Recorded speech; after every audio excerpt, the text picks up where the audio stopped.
Yes. Everybody, okay, Colin, yep, I know. Hey, I gotta talk to you about something. About something right now. Look at this. Tokens? So you're going to get your NFTs, right? You gotta get your NFTs. Get your NFTs. Okay, now listen, so you got your token, you got your phone device here, where's your NFTs? What is this? I gotta talk to you about this. It's called the Kin Token. You need to get the Kin Token, folks. Kin Token. NFTs, right? 3 hours each. And folks, Kin Tokes. Kin Token. Well, howdy, folks. Me and my little buddy here don't want y'all to get caught up in the rat race. So you're gonna get your Kin Tokens early. You're gonna wait for that airdrop until the membership sells out. Now you could take that to the bank. You could take that to the decentralized blockchain technologies, buddy. Alrighty there, okay. It's the freaking Kin Token, folks. Get the Kin Token. It's the Kin Token, folks. Kin Token. Get the Kin Token, folks! You need to get the Kin Token! Get the Kin Token before it's too late!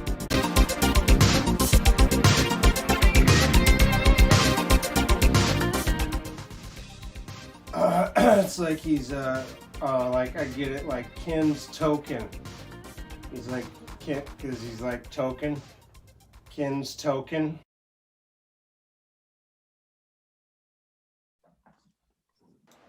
Perfect timing for a trash truck. Actually, we can't even hear it. We're live. Let us know if you guys in the chat hear any background noise, but I don't hear it, bro. Oh, he muted his mic. That's why. Yeah, I just saw the mute. I was like, that's why. That'll do it. My co-host as always is Nathan. Love is the answer here with us on Not Another Bitcoin podcast. Our guest for today is Punk Ape Strong. I feel like it's the first time an NFT has actually been on my podcast. Yeah, it's crazy. Yeah, that's right. Number one. We've had an ape on before, but it was just a man in a gorilla suit. It wasn't the same thing. It was much different. Do you consider that like culture appropriation? Yes, I do. When I chose Alon Goren as my human, I treated him with respect. I would too. That dude's cool. Also, is it just to view it as like some form of appropriation is kind of hilarious, actually. I feel like we have a culture in NFTs alone. Like just the Bored Apes alone is enough of a culture to where if you mess with it, somebody could actually get upset. It's kind of crazy. Yeah. It is. I don't know. I like I like the whole thing. Like the first thing I do is ask people what their apes' names are. And I think like one of the songs on my next album will be I'm not just a number or something like that, right? Like I got a name. That'd be cool. Yeah, you should do an album from the perspective of just hey, like I'm an NFT. Like I've never heard anybody, a character, kind of do an album like this. I was thinking like everything I do normally, partly because I'm like embarrassed in real life to like play guitar in front of people and sing songs, because the only people I've ever played in real life in front of like my guitar and sang like are my kids probably and my wife.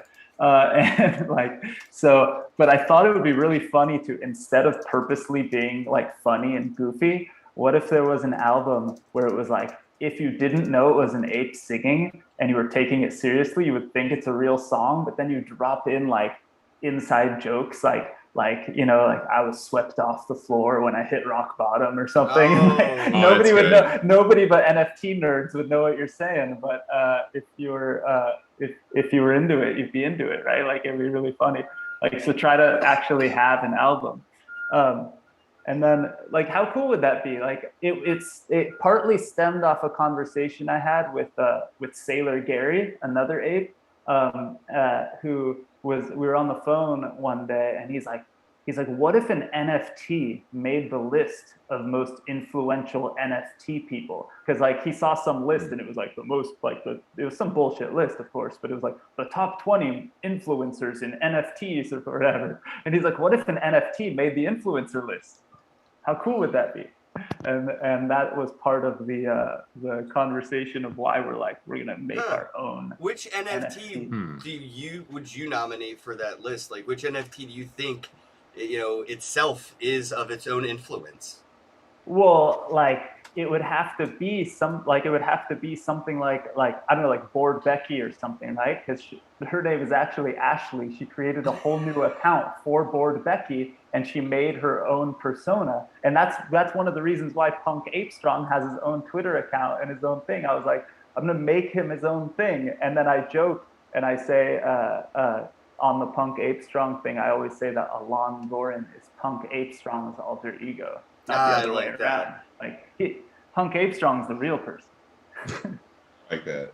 Yeah, you gotta like wear your character basically. So I think I may have joined a rivaling cult. I got myself a lazy lion instead of a crypto punk or a bored ape or whatever one of the other tribes may be. Are we supposed to not like each other? I don't know. That's what I was saying. Is this going to turn into like a next tribal war, right? Like we have so many additions and revisions of what tribes are to like, you could be in the same apartment building as somebody, but you can't be their friend because they root for a different football team than you, right? Like, where does like, do you think we could start to have like those, as NFTs become more mainstream and that mainstream adoption occurs, could we get a little bit of the mainstream problems that occur with adoption, which is tribalism and, kind of cultish and gang-like activity where it's like, apes versus lions all of a sudden, but I think that's just what's going to happen with mass adoption. Or is that just like me being cynical? I think it's probably the truth, right? Like, but I hope not, right? I hope I got the right one. Like, I hope the Bloods and the Crips, like, they both pick Lazy Lions and they become one gang. Like, that's a merger. That's right. Well, think about this. We did the Boring Stone NFT drop thing, and we threw you on the cover, and we threw Crypto Stash on the cover, and we threw and we threw the Fame Lady Squads, a bunch of them on the cover, and the whole and the whole point of it was like it's a crew of a few of us, like Jason, the Hustle House that and Reaper is the dude who drew the full body apes. And he's awesome, and then Yoni, and it was a few of us, and we were like, hold on, I'm like literally trying to post the YouTube video in the Discord while we're talking about it, and like so it's kind of cool when I have my ape up. People don't know if I'm looking down at my phone and shit. Yeah, it's a huge advantage. I like that. Yeah, I like that a lot. I would. What's fucking funny? It's not to digress what you're about to say. Please go back. But I would have bought a Bored Ape immediately if this video feature was like a part of the sales pitch. I would have just 4 ETH sold. But give me the damn ape. I want that AR thing. Same. Well, nobody told me.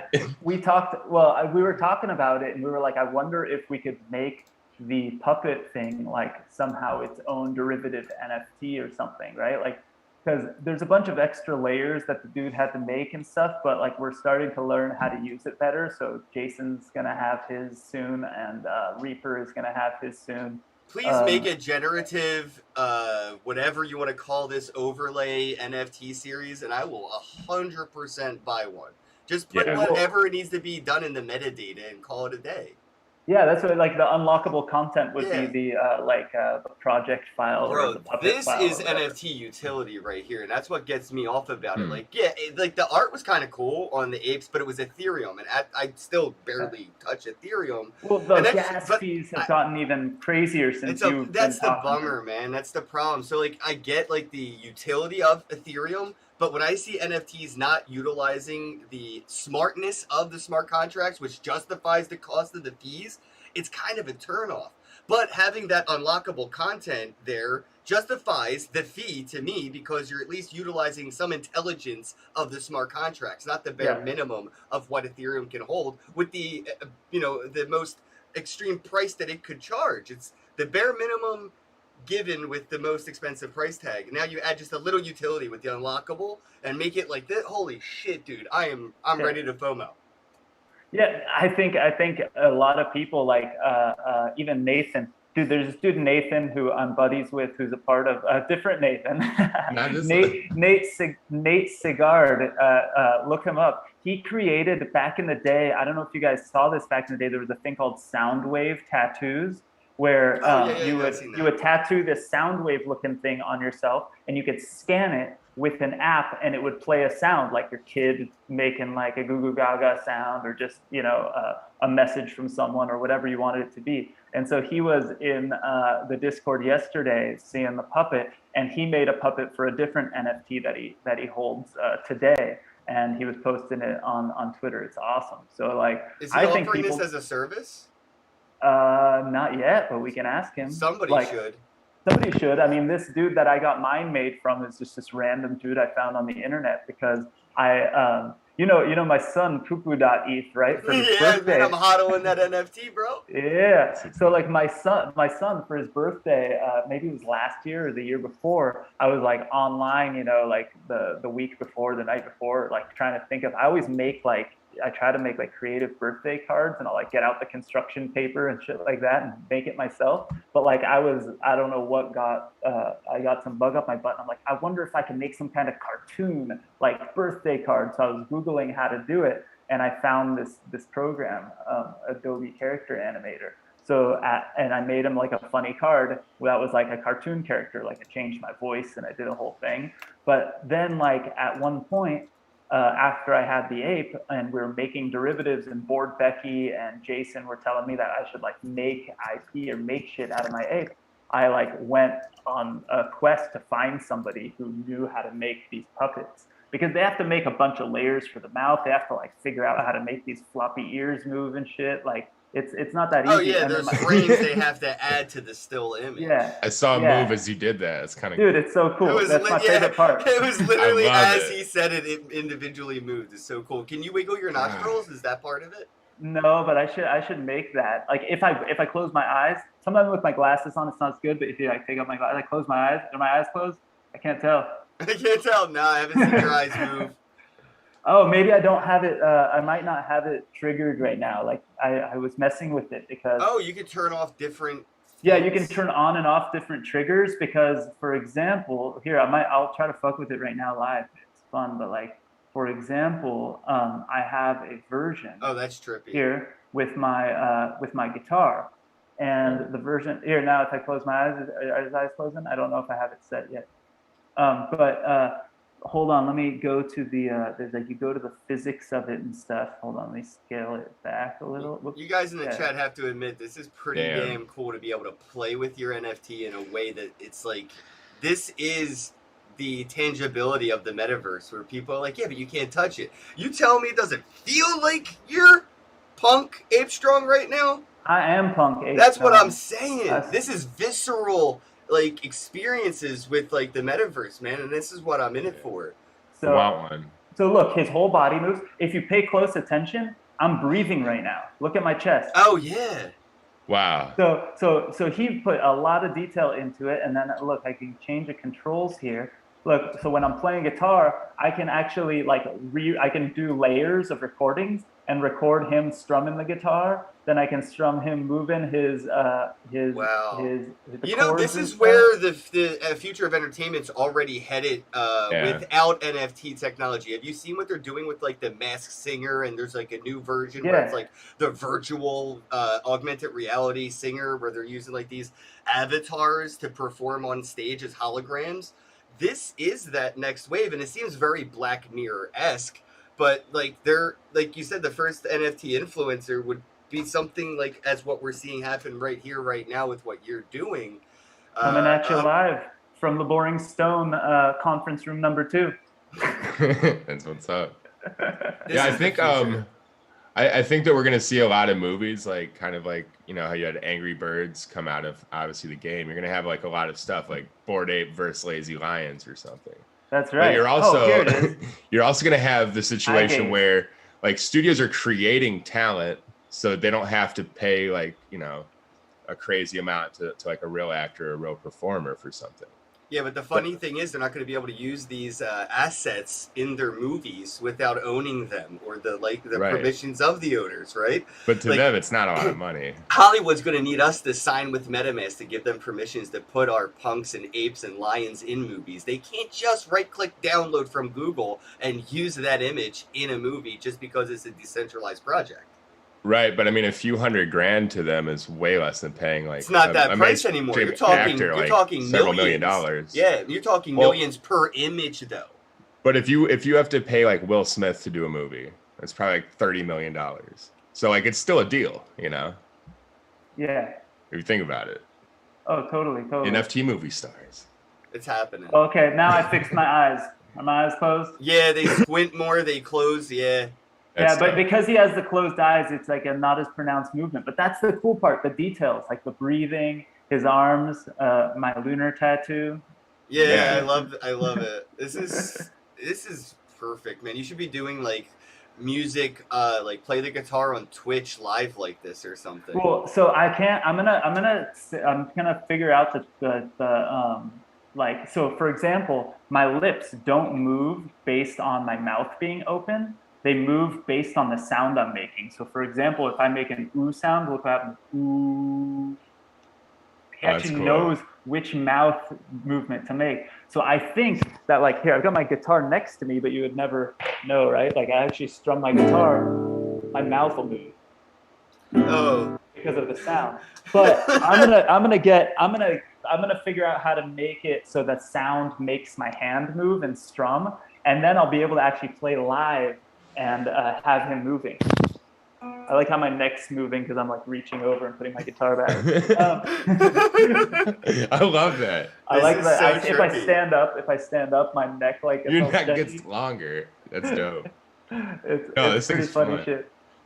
This is playing with your NFTs, like we talk about all the time on this show. I mean, this is like one of the most fun ways that you can actually use it. Well, especially everyone wants to create content, so it's perfect. Have you been playing around with the AR NFTs, the ones that you could like have like float around on your computer desk? I actually have one. It's Kenny Doll. Yeah. The Kenny Doll.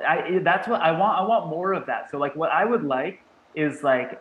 This is an extreme, right? Like this is like the full takeover. But I want like a virtual camera I can turn on that somehow like is a layer between my webcam and everything else, right? So that if I'm in Zoom, if I'm in a Google Hang, if I'm on StreamYard, wherever the fuck like I have a meeting right now, I want to like wear my NFT hat. Like I want a Kenny hat, right? Or like a cool watch or something like that. So I want it to track me in AR.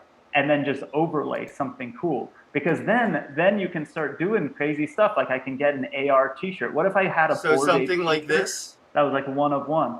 Yes, like that stuff in Zoom. Wait, what if can I do that work on your top of my ape? Hold on. I just thought about that at the same time. Oh, I'm going. Shit. Oh shit. Video filter. We're combining metaverses here. Holy shit. Things are gonna get weird. Hold on. I'm gonna get quick on video filters here. Okay, those are easy, but hold on. What about like? Oh, does this work? Let's see. I just clicked on something. It doesn't seem to be. Damn it. Shit. What about the mustache guy? No, it's probably not gonna lock on because it doesn't like recognize my head as a head. Damn. Oh, that would have been so what a bummer. Cool. We would have found. I'd throw on like this kind of thing, which is kind of cool, but not the same. If it recognized like the little mask wearing or something like that. It'd be cool to have it to where if you talk loud, like the background gets red and you see those lines. You could, yeah. That's something you could do with these puppets, right? Like, because you can do sound stuff. I wonder if I can do it based on like how loud a sound is. Yeah, so if you get loud, it gets like angry looking in the background or something. If you're calm, it gets like all peaceful, you know. It'd be weird. I wanted to bring this up real quick before I digress too far and forget. The Boring Stone magazine sold out, bro. Congratulations. All Dude, gone. Thank you. All gone. They're up on OpenSea now. So the community is coming together too. It's really awesome. And we basically, you know, Wow, the floor like, price is growing. Bros Absolutely. might want to take a look at these if you're interested in them, because that has grown decent amount since the drop. yeah, it's gone up and down in various things. I think that people now with rarity tools and stuff like that are people who minted you know, less rare ones are selling them, and people who want the more rare ones are buying them. So they're starting to get what's up. But we're gonna do all sorts of cool things, right? Like the guys are planning some in between stuff, like meetup hangs in New York during the NFT event and stuff like that with the Fame Lady Squad community. But like we're planning a lot of really cool stuff, and the whole point is to, like what we were talking about before, bridging the different communities in a positive and fun way and having fun together. Like the whole point is we want to make it fun for the whole community, and like, you know, like do more things that include everyone and make it cool, right? Make it fun. Like check out that derivative, by the way, the Fame Lady Squad. I was literally, that's why I stopped here. That's exactly why I stopped here. This one, I love it. Yeah, it's cool. Isn't it so badass? So like that's the whole point, is like Reaper, I met him because I was like, I want a body for my ape, and I saw some dude that made the body, and then like look to the left, like the Mike Shinoda's ape. Mike Shinoda from Linkin Park. That ape's name is Ford Shinoda, and like, cool. and Reaper made that cool art, and it's like let's kind of bring the different communities together and do shit that's like the whole point, right? Like the whole point of Bored Apes and kind of owning your IP with it is that you can do fun shit like this. So let's bring it together and start kind of like this whole community led, almost like a media company. Yeah. Or right, like it's so fun. I love that you're using it as like a utility for like the events, and the community's using it, I should say, for like you know, admission to events and things like that around NFT NYC. It's yeah, and that's just the start. We have like Yoni and Reaper and the Hustle House.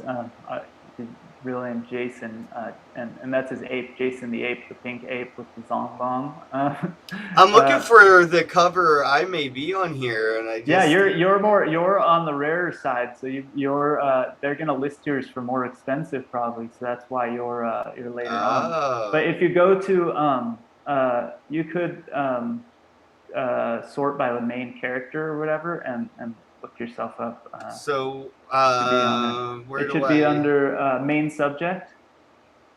I see background, headline, logo, main subject. There you go. Yeah, and just start typing in Bozak or Ken. Yeah, there. Boom. There's 62. 62 out of 10,000 have you on it. That's why you're super rare. Oh wow. Yeah. Dude, I was so stoked. Yeah, I was so stoked because you sent me that image, and then I found a version of it that was transparent, and I wasn't sure if the edges in the system would translate well with like the transparent edges, and I think it looked so cool. I think they look epic. This is by an artist named Gabstract, and yeah, she made this logo for me like almost 2 years ago. Dude, it's so cool. I like it on the real life backgrounds too, like that one with like the mustard background on that's my Super World land, by the way. I own that hiking trail on Super World, and so I always post pictures from it and stuff.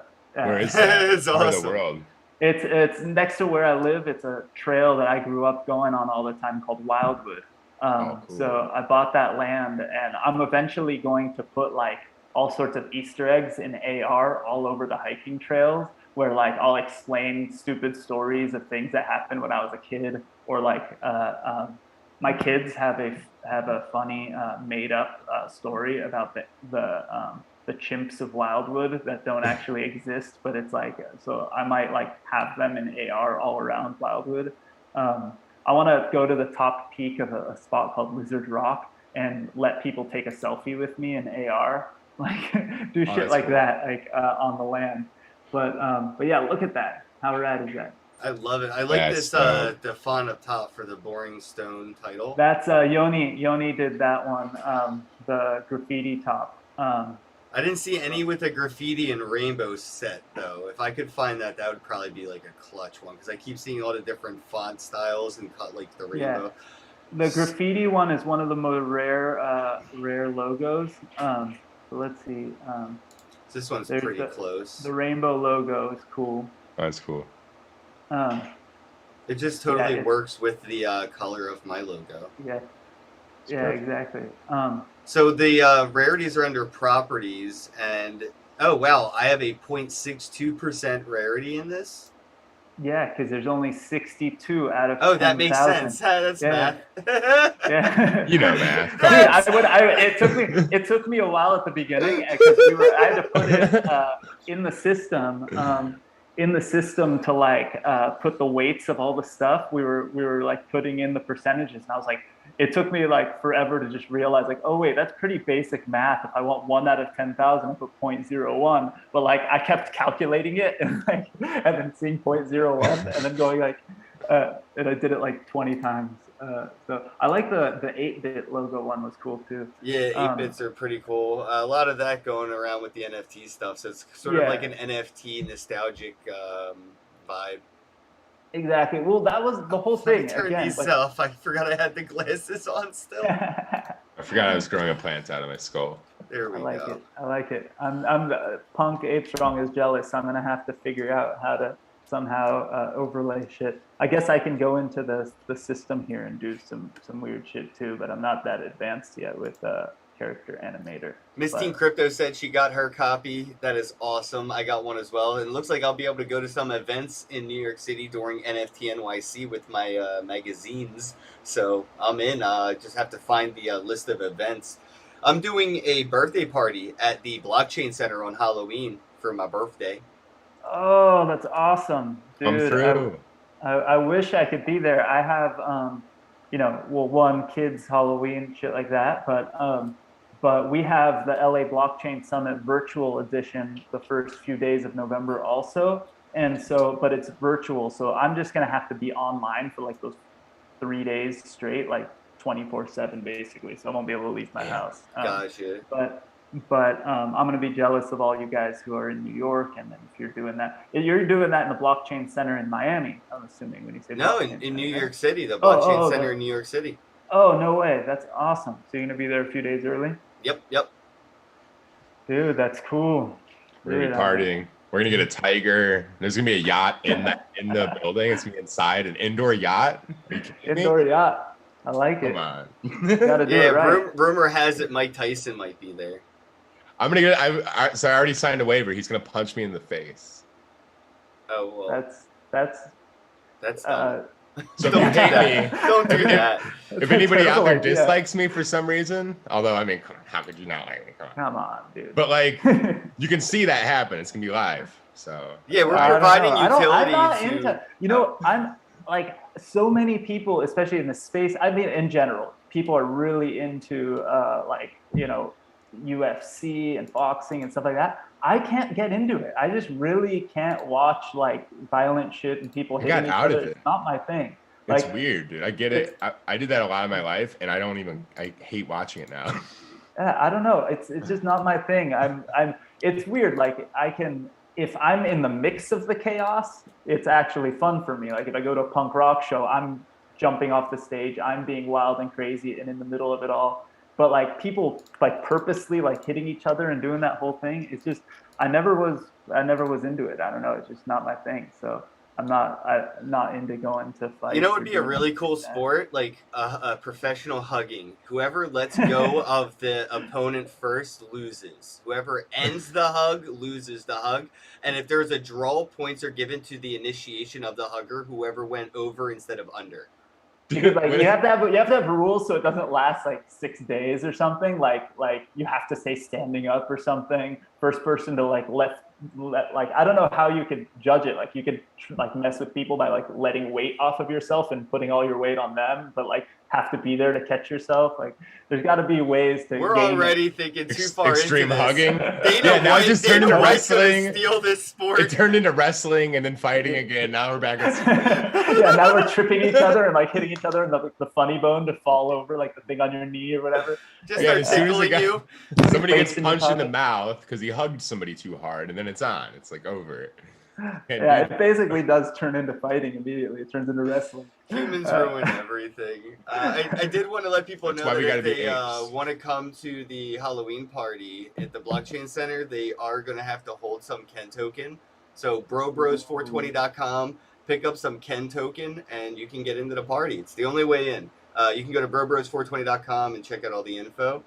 But yeah, I wanted to use my own token for my own events. I mean, I rented out the venue. I'm doing what I did it with Shitcoin, and I'm going to be doing Shitcoin 2022. So you're going to need Ken tokens for that. So the more when is that going to be? I'm literally tailgating Bitcoin 2022. Okay, is it going to be? Are they going to do it in Miami again? Are they going to bring it back to San Francisco, or is it just Miami forever now? I think it's in Miami forever now. But as far as I know, it's in Miami. I can't remember the month though. I know it's early next year though. It's definitely coming up. All right, this time I got to be there, so I'm gonna make it happen. Last time I couldn't go to Miami, so this time it's happening. I'm going to be front row center at Shitcoin 2022. Everyone, I'm telling you, Punk That's Ape awesome. Strong, front and center. Live performance with Nathan. That'll be MD in the chat says, what does doubled mean? The price doubled. So pre-sale was 0.001. Now it's 0.002. So the 0.002 what? USD. Okay. Per token at the moment for pre-sale. So if you wanted like 100,000 Ken tokens, it was $100. Now it's $200. After this tier ends, which is coming up in just a couple days, it will increase to 0.003. So, and all of these sales 100% are going towards liquidity.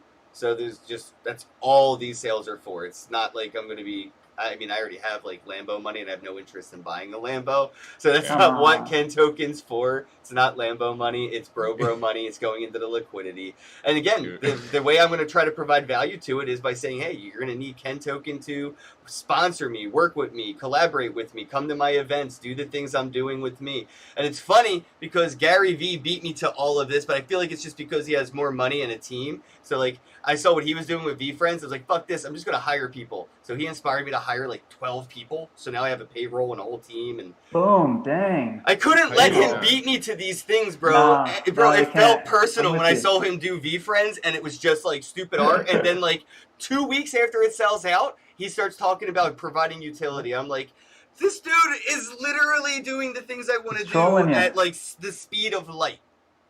Yeah. Well, that's the team part, right? Right. So, right. Yeah. See, Ken did the responsible and right thing. Oh, my guy isn't moving. Hold on. Where'll make him go again? There we go. See, you did the right thing. You hired the team. Whatever. I spent all my boring stone money on this house. So you know. The house. I'm just kidding. By the way, we did together with that house, though. Just give out a couple rooms, use it as an free room and board. Yeah, that house wouldn't cost much where I live, honestly. Like the lowest cost of living in the world here. I don't know where are you at? Let's move there. Like outside of Greensboro, North Carolina. Ooh, that's pretty cool. It's a good area. We should do that one day. Is get like a cul-de-sac somewhere where it's just like every person is like just another crypto. You know, the local news would call it a cul-de-sac real quick, right? A cul-de-sac, yeah. Cul-de-sac. Ooh, that's kind of cool. Actually, I'm into that. It's headline clickbait. They would use it in a heartbeat. There's some intern at a newspaper right now waiting to get like a promotion for whipping out that 3-year-old headline from college. Dude, instead of HOA meetings, we'd have like DeFi meetings. Like, how are we gonna make our money this month? It would be the DOA. It would be the DOA. I'm having an HOAPE meeting later today. That's what's up. DAO. So I drop these puns all day long. US Ape Today is going to cover us on Ape BC and Billboard magazine. BORED. That's a good one. Bored. This is my contribution to society right now. Is what kind of ape yacht puns I can throw out there. It's fun to invent words too. Like I do it a lot on this show. I mean, it's a valuable contribution. Oh, why am I spacing? We had a guest that had a way to NFT and tokenize new words. Oh man, I can't believe spacing. Oh, we did. I totally forgot about that. There's Chad, one. I know you guys have a good memory. Who was on the show recently? Had an NFT project. Ted Wilhelm and Nick. There we go. There we go. What's the thing? There's these people I follow on Twitter. I don't know how I started following them, and I don't know them. I don't know anything about them, but they randomly posted this NFT collection that nobody was really collecting yet, but I bought a couple because they made me laugh and it made me happy. And it was called Low Quality Facts, and it was just made up shit. And it was like I was like just scrolling through my feed and I see a picture of a scribble that just says like, you know, bees make thicker honey while listening to reggae or some shit like that. It sounds true. It sounds true, right? So I bought it, and I even threw a low quality fact headline on Boring Stone. It was something like low quality facts get auctioned on Christie's or something. I purposely spelled Christie's wrong because I wanted it to be spelled wrong. And then all these people in the community were like, hey, you spelled it wrong, dude. I was like, that was the point. Oh, speaking of spelling things wrong, we noticed when we were talking on Twitter that, you know, there's a typo or two, or like an error print NFTs on the Boring Stone magazine. There NFTs. is. Can we talk a little bit about like how to identify those? Because it's not something people are going to be familiar with looking at these, but those are the ones, in my opinion, as a collector, anything with an error or like a misprint, that to me is already like above the most rare, whatever the actual properties say. I'm with you. So one of the things is if you sort by Jason the Ape grew up in a place called San Fernando Valley, California, and he made one of the location headlines said San Apernando Valley or something like that. I forgot what it is, and it's long as hell, and it didn't really fit in the template, and it just a tiny bit kind of squeezed over the template guidelines, and I was like, fuck it, I bet it's going to be fine. It's not going to cover any. And it turned out it wasn't. So if you search by that one, there's a few where it actually overlaps, like the two headlines touch and kind of overlap each other. And then my keyboard, my personal keyboard on my laptop it's a MacBook Pro, and it's a few years old, and there's a common thing where the keys start sticking when it gets old. So if I am texting or typing in chat and not proofreading my messages, I look like a drunken person all the time because it has extra letters, all sorts of extra letters in my typing. And so I thought I was pretty good about checking it, but the techies that were helping us launch the collection basically told us a couple days before that they wanted all the art and everything in 24 hours earlier than we thought we needed it. So I stayed up really late one night with the crew, and all of the typos were me actually screwing up, but I thought I caught them all. But there's somewhere, I think it's on the spine or somewhere, where instead of Boring Stone or Genesis Edition, there's an extra E or something like that. So there's a few of these things, but I think that one is on every single one. But it's hard to see because it's just on the spine, tiny. But yeah, there's a few of those typos, and I've yet to see one that wasn't 100% my fault. At least you admit it. Yeah, it's all me. I'm the one. Anything like that is gonna be an artifact, though. It's people have stamp collections with a misprint or a coin that's same thing. It's wild. Yeah, I know people that specifically collect things with errors and misprints, and that's mostly a majority of either their MetaMask or whatever NFTs they're collecting. Honestly, they're the error misprint type people, and I think that's that's legacy. That's unique. Again, it could be something that's super common, but one misprint makes it even more rare than the natural rarities. Sound Dr. Genius Alon, if you could give him a follow. And what's your Wax address? He wants to send you the Cosmic Bro NFT on Wax. He only created 42 of them, so it's fan art. The community makes a lot of epic. art of me, and they make them into NFTs. And I'll tell you what my wax address is in 1 second. I forgot it off the top of my head, but I have after this one. live stream, you should immediately run to a domain service for EOS and buy your name. Oh, good call. Well, I have a bunch of old school, like when EOS launched, I have like punk, and some others like that because, but I think they wax should is work. All different, you'd right? but all you should have to do is pair a wax wallet with with your EOS address private key. So you would just go to like Anchor, go to like the wax blockchain, like pair with private key for your EOS. I believe this is correct. It's been a while, chat. Remind me, but I'm like almost positive if you have like an EOS address like that, you could just like pair your wax address to it. Like if you have the name, if you own the name, you may have to go to like the domain service and just give it like your public address for a wax wallet. But you can do all that on like the Anchor wallet.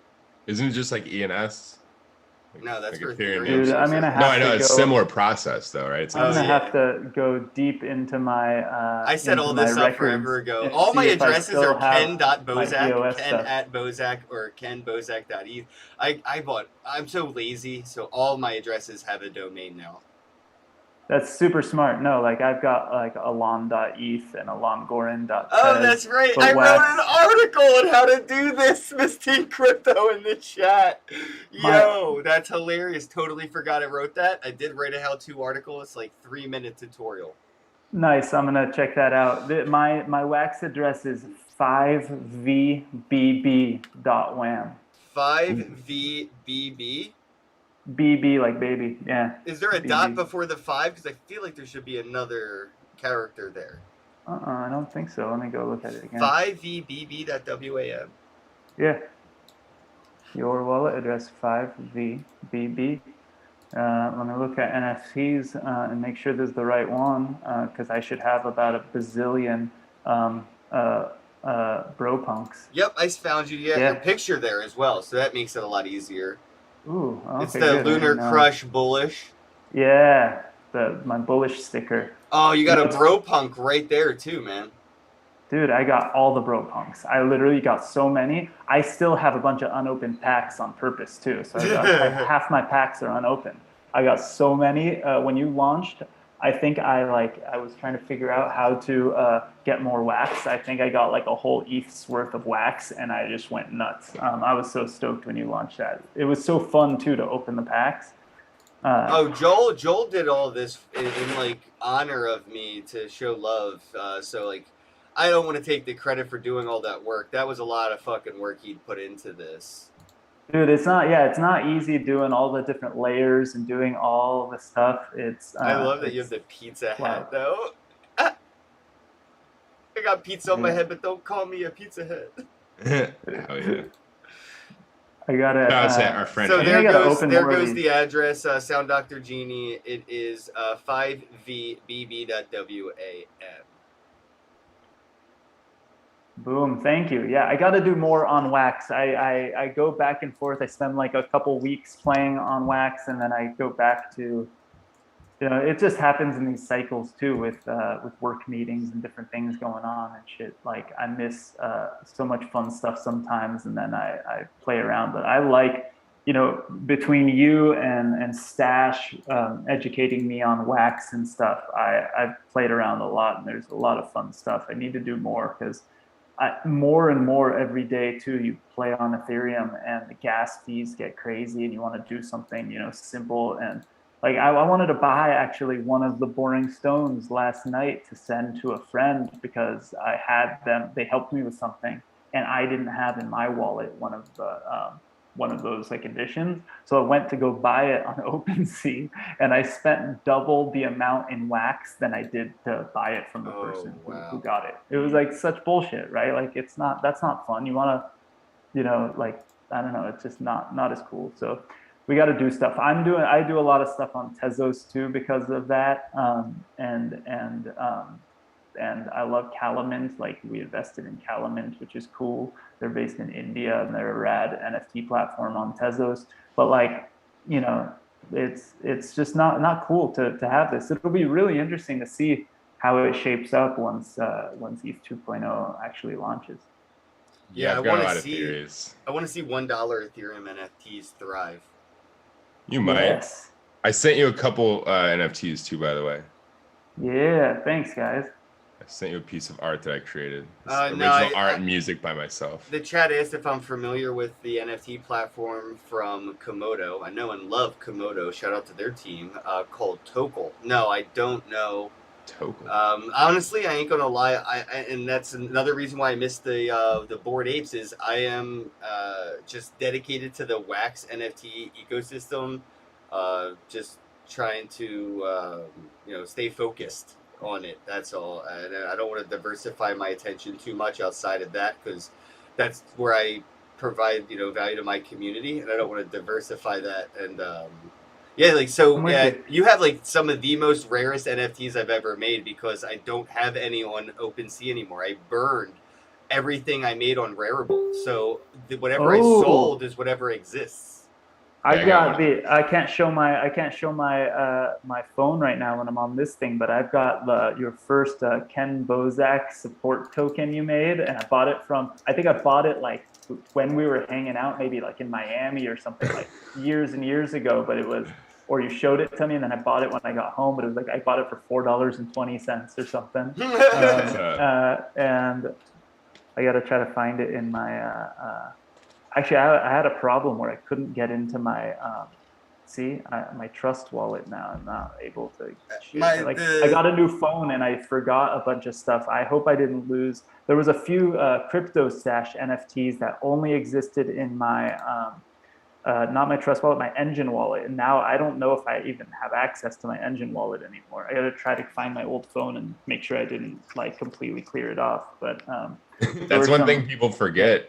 The values of all these NFTs and even cryptocurrency to a large degree in general is going to be impacted over the course of the next 20 years like people would not believe, just because supply is being unintentionally removed from the market. Oh, totally. I mean, for me, the NFTs, especially from friends and stuff, like I have no intention whatsoever ever selling them or anything like that. So like for me, it's like I get like this pit in my stomach, like, oh fuck, I remember there was this really cool NFT that Stash made for like one of the LA blockchain events or whatever, that like he did, like it was like one of the first NFTs I ever got. And it was in my Engine wallet, and it was like this blimp thing and a cool like banner that said like LA blockchain week or something.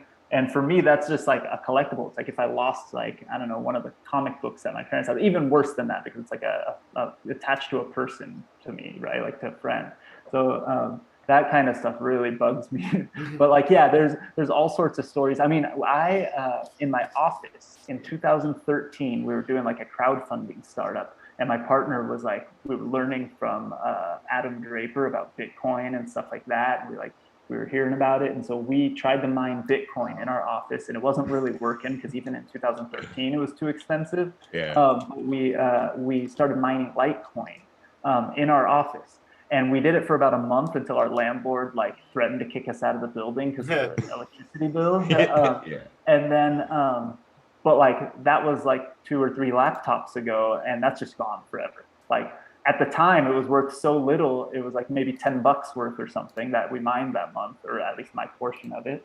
And then years later, I was like, oh shit, that's worth, now it's even more, I bet. But like it was worth like thousands of dollars or something, and it's just gone forever. There's no chance I'll ever find it or get it back. Like, it's not worth going into landfills or something, but maybe one day it will be. I don't know. Might be. I'm waiting for the tribalistic throw it in the volcano sacrifice type shit that's gonna come, where it's like Bored Apes are going to start incentivizing us lazy lions to sacrifice our lions and burn the NFT for some kind of banana reward or some shit. We did talk about burning. This is not set in stone. There's no exact plans or anything, but we did talk like maybe you burn the boring stones to get something special soon or something like that, and then it like reduces the kind of number of them that are out there. but we're trying to come up with stuff. But I like the idea of burning something else that you don't even have anything to do with, just as like a symbolic gesture of like allegiance. That's actually pretty epic. Like burn something we don't like some project that the people are scammers or something. Like, oh yeah, yeah. But the problem with that is that by burning it, you might make the rest that are out there. Yeah, people are gonna go and buy some to burn them. Yeah, so you should buy some and then throw down the gauntlet so that then, like, you pump your own bag like crazy. Yeah, see that's like that shitty crypto pump and dump shit that people were doing a few years ago, but like or people probably still do. I'm sure some of those influencers are just buying up shit, then pumping them, right, and dumping them on their own community. But the difference is it's like they're actually in some ways stealing. This is just based on like psychology and then but this is funny, right? Like it would backfire on the apes, right? Because then lions become more and more rare, right? Because there's less in circulation.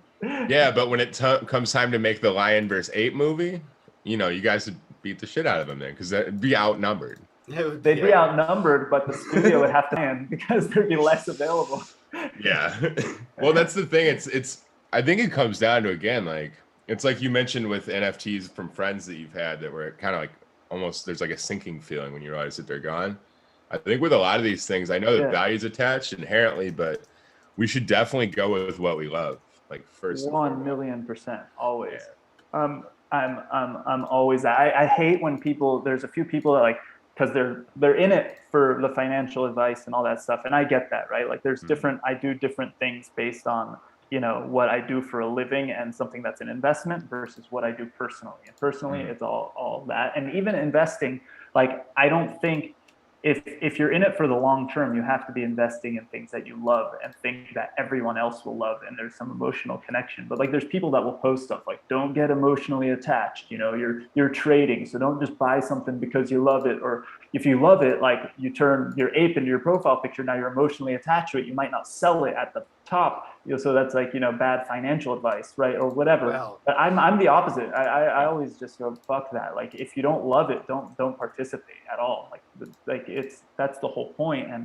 But I'm coming from the mindset of like I've been here for a few years and I'm gonna be here for pretty much the rest of my life. So I want something that I've loved for forever, right? Like so I'm gonna plan on holding it forever. Yes, if one day I can sell my ape and buy my kids a home to live in, then I'm sorry, ape, you've got to go, right? But that's like a personal decision. But I'm not buying it right now. I didn't buy it when Jason was bugging me and telling me you've got to buy an ape, you got to buy an ape. I didn't buy it thinking like, oh shit, tomorrow I'm going to sell it for double the price or something. I bought it because I just thought it was rad and it was a community that was really, really cool. And I kept having them on Blockchain Booze and hanging out with them and going like, shit, we gotta like.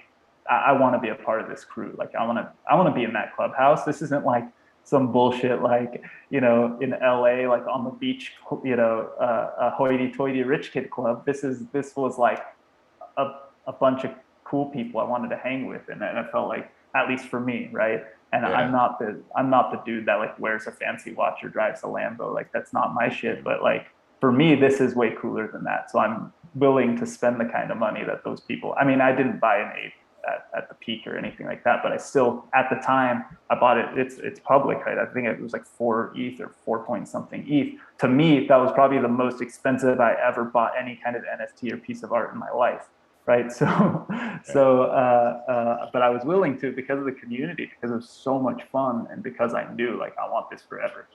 That's the weird thing. It's like in most things investing related, like if you look at stocks traditionally, like you would never be friends with somebody or get to know somebody just because they had like Amazon stock, and so do you, but like here, it's just so much more fun. Like you're actually buying, like utility is in some ways the fact that you're buying yourselves into a family. Like, yeah, like people in the toughest situations on earth, they're willing to join gangs because it provides some layer of security, but also there's camaraderie.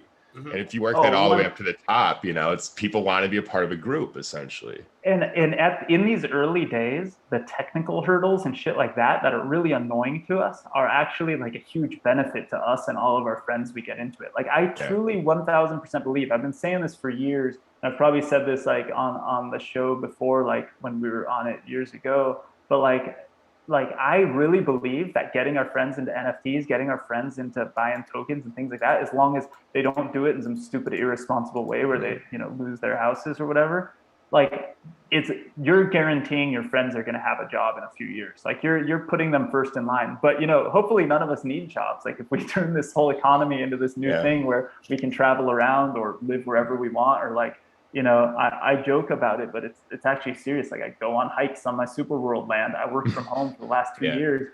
And now that Joseph actually, he moved to Austria and is in Dubai right now and shit. Like I actually, even though, you know, I'm now we're no longer in lockdown or whatever, I still don't have a reason to go to Santa Monica. And other than seeing friends out there, fuck that place. Like I'm not into it. Like I don't like downtown LA. I don't like the city parts of all that stuff, because those cities, a lot of them, at least in California, turned into shitholes. Like I loved going to San Francisco when I was a teenager, and I loved going there even just up to a few years ago. Now I go there, it's depressing as hell.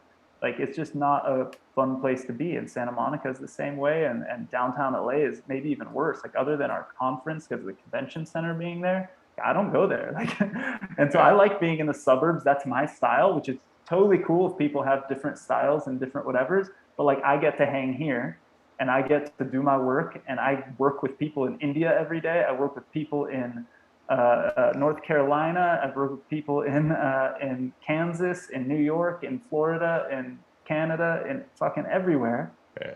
And I'm in my house, in my condo, you know, chilling and going on hikes and hanging with my kids every day. It's fucking awesome. That's what's the beauty of this space. And that's why I want my friends to buy NFTs and to play around and goof around, because like if they figure out the technical side of things, they'll be able to work remotely or do things like this their whole life. And then it's just, it's a way better life, right? At least in my opinion, to choose your own adventure, right?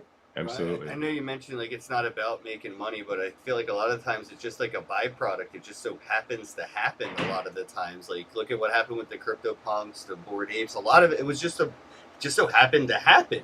I would say a majority of the people who grabbed something weren't thinking they were going to get rich quick. It was just some cool virtual toy to play with.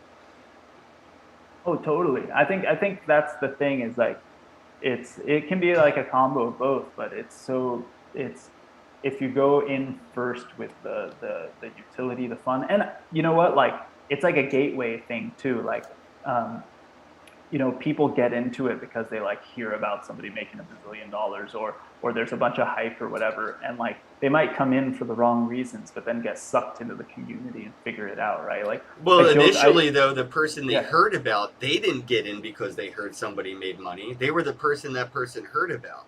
And that's the people I'm talking about, the people that were originally there from the beginning. Like for me, Splinterlands, I have almost a $250,000 account out of nowhere. Just because I was playing a game for a couple years, it was worth nothing. It made me nothing. It was break even on buying packs and playing with NFTs. And people may hear stories now, people like me who've made multiple six figures from the game, and they may come into it because of that. But I hope that they realize it was like, diamond hands help, but I only got in because it was something I was interested in, and it kept my interest. So I think that's where a lot of people 100%. need to keep focused. You know, CryptoPunks took years to get to where they're at today. Similar to Bitcoin's story, it wasn't something that happened overnight. There are some success stories like that, but I think if you hodl long enough, every project will have its day, and especially the ones being created right now, it's like pieces of history.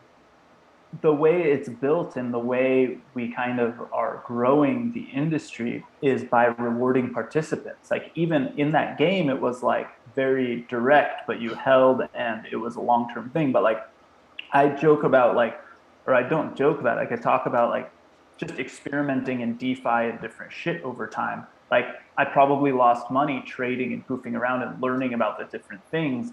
But then at one point, you know, you get the Uniswap airdrop into your wallet, right? And then you're rewarded for your participation in a product, in a community, in a protocol, whatever. And you could have held that and made even more money, or you could have sold it in that moment and made like $1,200 or whatever it was. Yeah. But like what happens is that the longer you participate, the more things you touch and experiment with, you're rewarded for that. So it's like you might play around with some bullshit thing today that like doesn't pan out to be something special. But like a year from now, somebody might build something based on that and decide, you know, who our community is are the people who tested that thing a year ago or 2 years ago or whatever, and drop them some tokens or whatever. It's why I get mad a little bit at the NFT community who's new and calls the airdrops into their wallets spam, because there is shit that's spam. There's like malicious kind of crappy things that pop in. But like most of the good like projects or experiments people do, you should be cool with, even if you didn't ask for it, because the 1 out of 10 of those turns out to be something awesome, and you're being a part of somebody's experimentation. If you start creating the culture of this is spam, then the good people will stop sending you shit to your wallet. The bad people will still do it. So what you're doing is you're only stopping good people from doing cool shit and experimenting and learning, right? Like you want people to airdrop stuff to you. You want people to create these new products, and you don't want them to think like, oh, the community might be mad at me if I don't ask for permission first. Fuck that. The whole reason why we're here is because none of us asked for permission first. Like that's kind of the whole point. Like that's the type of people we are. Otherwise, we would all, you know, still be the 18-year-old me who got out of high school and got a job as a teller at a bank. Like how long can that last? Like, how long can you be that guy? Like that's not a bad thing. That's a good job for a lot of people. So I don't want to like diss it, but what I want to say is like that's kind of the whole point of being here. Like, how do we destroy the old school way of doing shit and come up with new ways? And it's only going to be through experimenting. And I don't know how I got on that tangent. I only got a couple of minutes. I actually got to jump on a call. Yeah, let me wrap it up in a second here. I wanted to get your take real quick, since I have you here, on where you think, you know, NFT, DeFi, and gamified finance is going, because like what we're seeing with things like Splinterlands and even the utility being provided to the Boring Stone with like the events in New York City around NFT NYC, you know, the financial world is being gamified with NFTs, and NFT DeFi is sort of, you know, we thought Bitcoin was going to change finances, but it turned out NFTs are doing it. And I'm just curious, where do you see the future of banking around what NFTs are doing with this new future of like gamified economy? I think it's a combo of all this stuff is going to really be what replaces it. Like I used to say about Bitcoin, like and DeFi when it was starting up, was that like there's two scenarios here. Either it completely fucks the banks and did like you know, I throw up air quotes, disintermediates them, right? Like if it can really fully go all in, it puts them out of business. But there's probably a gray area somewhere in between, at least for the next, you know, foreseeable future. That's we scare the banks enough, they see enough people leaving for the yield and for the freedom that DeFi brings them, and they have to compete. And all of a sudden, maybe we actually have like interest rates in banks that are not predatory and banks that aren't predatory. Like they start to compete. Maybe they don't, and they shoot themselves in the foot, right? I kind of hope they don't, and like more people just go fuck it and leave the banks and stuff. But infrastructure is not easy for that. But dude, when I talk even with our portfolio companies who are doing really, really highly regulated stuff and purposely trying to, comply with regulations, right? Like people in the US are fully compliant and whatever, they're talking about the type of utility that NFTs can bring to make those regulated products easier to trade. Like you talked about Amazon before, or maybe Amazon's not a good idea, but like an example, like Facebook. For like years before Facebook was a public company, people could buy private Facebook stock, but you could only buy it if you were a millionaire and could buy it in like $100,000 chunk, because it had to be done through certain brokers and there was so much paperwork and bullshit involved that it was hard. But today, a private company could offer things like that, and the average person could buy in for like $1,000 or $500.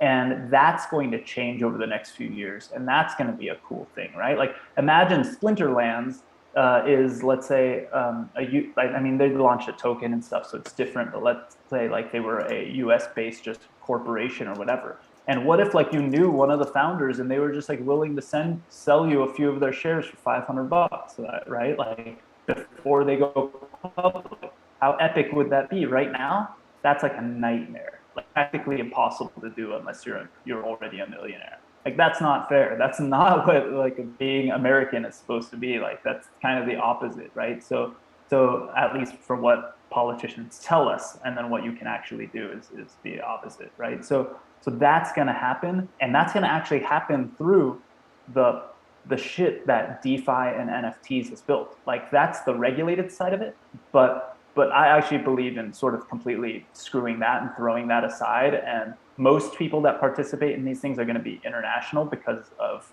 problems with US laws.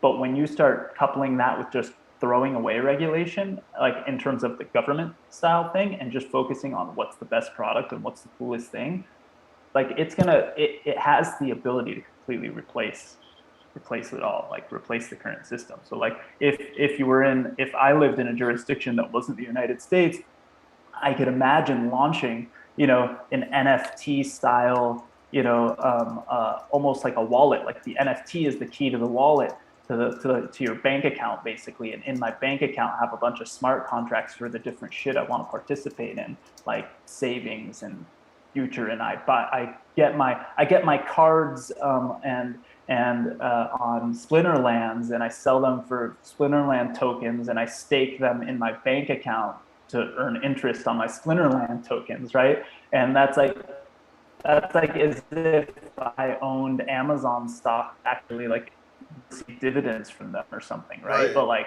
I don't want to have a fucking account, and they don't provide dividends because they don't need to, because there's no competition. Like Wells Fargo, I could be a customer of theirs for 100 years. I don't get a share of their stock for being a customer of theirs. But if I if I keep my savings on idle finance or something, I'll get ownership in the idle finance, like DAO, right? Like, isn't that how community banks are supposed to work? The community that puts their money in it actually own the freaking bank. That's where this, that's where it's all going to go. And all these things are tools and mechanisms for it. Yeah, I don't think people are gonna. Sorry, I didn't mean to cut you off, bro. I just don't think people are gonna have to opt out of banks like you're saying. I think kids are just gonna not opt in as they grow up, growing up with this technology, seeing things like Splinterlands and other games like Minecraft now with Upland and the Uplift community, what they're doing. I love kids that. are gonna see that see that 0.001% banks have to offer. As the scam that it is, and kind of growing up with like Fortnite V-Bucks and all these already digital currencies, I think that banks are going to age out. We're probably still going to be using them, but as kids grow up and turn 18, just as we're starting to see now with the millennials growing up, there's a huge, they say problem, but the problem is something else. But the kids aren't buying houses as they grow up. They're just, well, they don't want, right. They're not buying houses. And that seems to be like a paradigm shift that the millennials are bringing in because they're woke to this scam that is fucking property ownership. It's banks are a scam. It's also it's also unattainable. It's unattainable. Like when I was 18, I worked as a teller at a bank. I actually did that like maybe when I was like 19 or 20. But basically from the day I got my driver's license, I delivered auto parts. Like that was my job because my dad had a shop that rebuilt auto parts. I made like $8 an hour when I got paid, like if I, depending on the week. That's another thing. Kids aren't buying cars either. Right? They're not buying cars. I grew up in a family business. I get it. So, but like at that time, I remember there's a beach town that's, I don't know, 20 miles north of me called Port Hueneme. At the time, I could have bought like a 1-bedroom condo there, and like I could have paid the mortgage on my $8 an hour. And I remember looking at that and almost buying a condo there and not doing it just for whatever reason or whatever. But like, could you imagine getting a job fresh out of high school and being able to afford a place now? Maybe I'm jaded because I'm in California, but shit's just too freaking expensive. It's impossible. Like I think I have a different experience because I grew up selling drugs, so I had a house all to myself at a very young age. But I think selling drugs pays a little differently than the McDonald's 9 to 5. That's right. I was more that McDonald's 9 to 5 a class of people, and it's impossible to live on that nowadays. So it's crazy, guys. I'm gonna hop off. I really appreciate you Love you guys. Thank you so much for having me. I'll talk to you soon, and we'll do it again. Hopefully I can see bro. you IRL. Love you, bro. Yes. I'm gonna try to visit, and I'll stop by your virtual crypto investment summit. Right? You said it's happening the first week of November. First week of November. This is LABlockchainSummit.com. Oh, I'm doing a giveaway again too. LABlockchainSummit.com. I blame the dabs We're doing a on giveaway that with Abra this time. Oh, cool. Last time we did it through eToro, but this time it's through Abra, and everyone's going to get at least $25 in crypto, but they'll probably also get an airdrop for a new token. Abra is doing something they just announced. So yeah, everyone who showed up to that LA blockchain is going to get some crypto. Yes, we've luckily, this is the third year in a row where everybody gets paid to come to LA Blockchain Summit. So that's the whole point. And that's what's awesome about it being virtual. Yeah, you inspired me to do my shitcoin basically for free. I don't know how many people got paid, but we were giving some stuff away. Yeah, no, it's so cool, do, bro. I'm excited, and we'll see each other way before then, but for sure, shitcoin 2022, I'm there. We'll have to get somebody to sponsor a Bro road trip out west, and then we'll come see you. So we'll work on that. You know what? Remember that bus that went to the Bitcoin conference? It was my idea, and then I quietly snuck out, and then Crypto Stash had to do all the work before putting it together. Oh well, he actually never threw you under the bus because I never knew about that. Yeah, it was. I was like, we were like hanging at something or some online. We were like, dude, we should get a bus from LA to San Francisco. And then I was like, shit, I was like so busy. So I ended up just going for one of the 3 days. So I had to fly up for the day and say hi to everyone. Ryan Calder, all the cool kids. I feel like I could keep you as a hostage of conversation all day. I'll let you get going. We gotta let you go. We should do that one day. We should do like a marathon hang session where we just hang all day and random. I've been dying to do a 24-hour live stream, so that'd be I'm dope. down. Let's plan. That would be fun. I'll be on for like half of it. Hey, Muddy, thanks for subscribing to the channel. Appreciate all right, guys. it. All right, man. Talk to you soon. Love you, bro. Thanks Have for a joining day. us. Thank you, guys.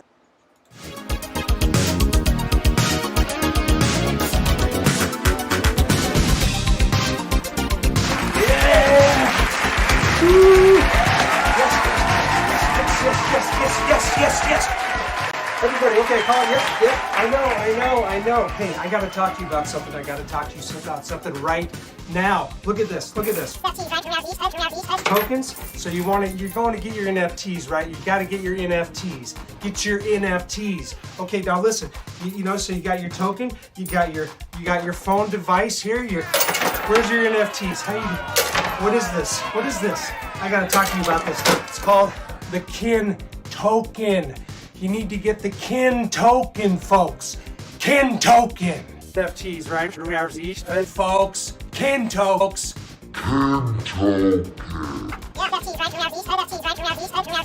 Well, howdy, folks. Me and my little buddy here don't want y'all to get caught up in the rat race. So you're gonna get your Kin Tokens early.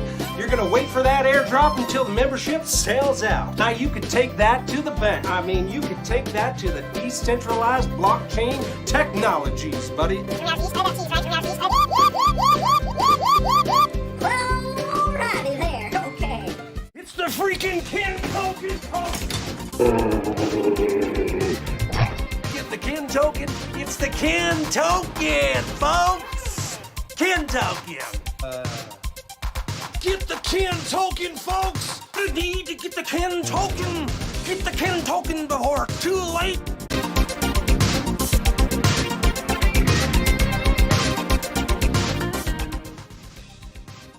It's like he's, like, I get it, like Kin's Token. He's like, because he's like token. Kin's Token.